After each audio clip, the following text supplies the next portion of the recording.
नमस्कार। आज हम एक बहुत ही पावरफुल आइडिया को समझने वाले हैं। एक ऐसा विचार जो मुश्किल से मुश्किल समय में भी रास्ता दिखा सकता है, और वो है समर्पण का मार्ग। चलिए कल्पना करते हैं महाभारत के युद्ध भूमि की। सोचिए, चारों तरफ सेनाएं गरज रही हैं, शंखनाद गूंज रहा है। पर इस सब के बीच एक महान योद्धा अंदर से पूरी तरह टूट चुका है। असल में उसके मन के अंदर एक ऐसा तूफान चल रहा है जो बाहर के युद्ध से कहीं कहीं ज्यादा भयानक है। और जानते हैं वो योद्धा कौन है? वो है अर्जुन। और यहीं से हमारी आज की कहानी की शुरुआत होती है, अर्जुन के महासंकट से। एक ऐसा संकट जो किसी भी योद्धा के सबसे गहरे असमंजस को दिखाता है।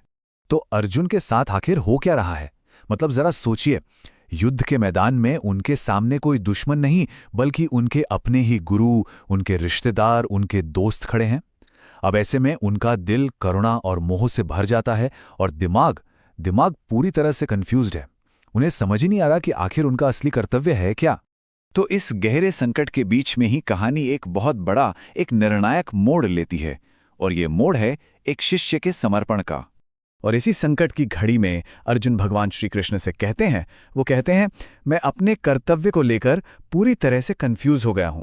मैं आपका शिष्य हूं और मैं आपकी शरण में आया हूं। कृपया मुझे साफ साफ बताइए कि मेरे लिए सबसे अच्छा क्या है। अब देखिए, ये सिर्फ एक सवाल नहीं है, ये एक पूर्ण समर्पण है। समर्पण के इस एक पल का असर बहुत बहुत गहरा होता है। असल में ये अहंकार के अंत की शुरुआत है, और ठीक यहीं पर अर्जुन एक मित्र से एक शिष्य बन जाते हैं। ये जो बदलाव है ना, इसे यहां पर बहुत अच्छे से देखा जा सकता है। समर्पण से पहले अर्जुन का रवैया एक दोस्त का था जो भ्रम और मोह में फंसा हुआ था।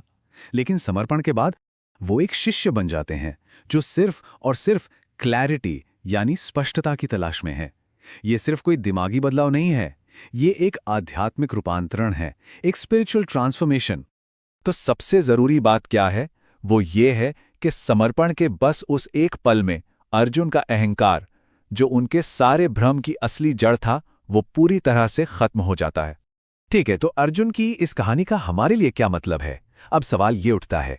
चलिए अब इस प्राचीन कहानी से अपने जीवन के लिए एक बहुत जरूरी सीख निकालते हैं।